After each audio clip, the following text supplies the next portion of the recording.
The question says that explain why the angle of contact of mercury with glass is obtuse while that of water with glass is acute. So this question is focusing towards the concept of surface tension in the context of the angle of contact. So let us discuss it a little bit.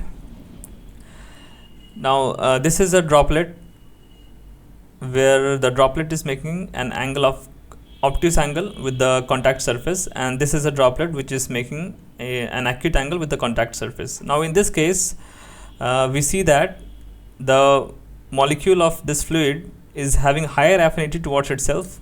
That is why they are not getting attached to the solid surface, whereas in this case where the angle of contact is acute, the higher affinity of the fluid molecule is towards the surface. That is why it is spreading on the surface.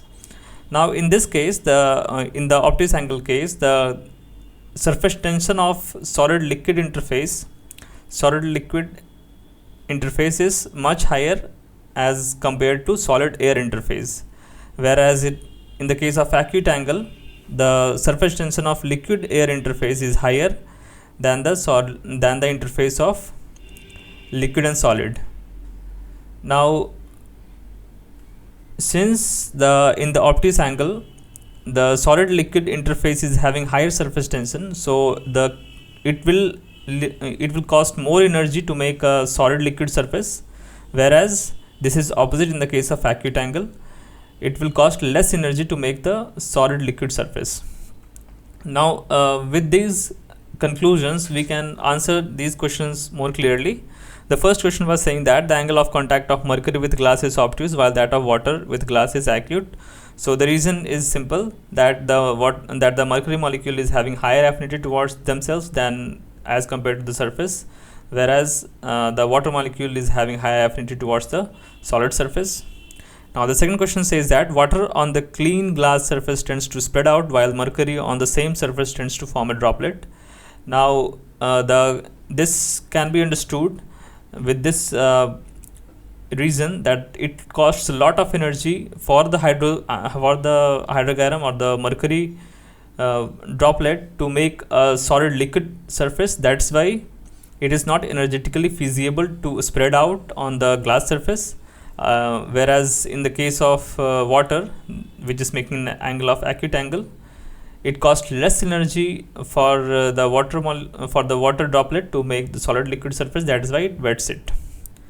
Now in third question we have surface tension of liquid is independent of area of surface.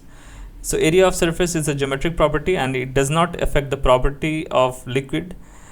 Surface tension is a fluid property, whereas the area of contact will interfere with the force that the surface tension will carry, or so the area of the surface does not affect the magnitude of surface tension in a nutshell, as it is the property of the fluid.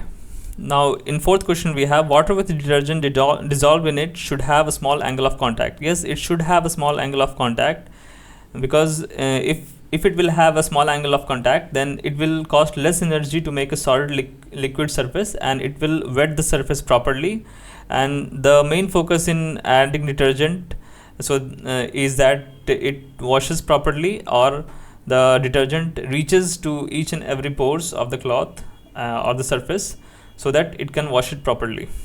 So it should have a small angle of contact so that it can wet the surface properly. Now the fifth question is that the drop of liquid with no external forces is always spherical in shape. So spherical shape is the minimum energy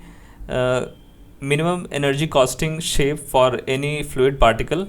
That is why when there is no any external force, the fluid droplet would be in its minimum energy state, and that's why it is much feasible for it to be in a spherical shape, because it will cost it the least. Thank you.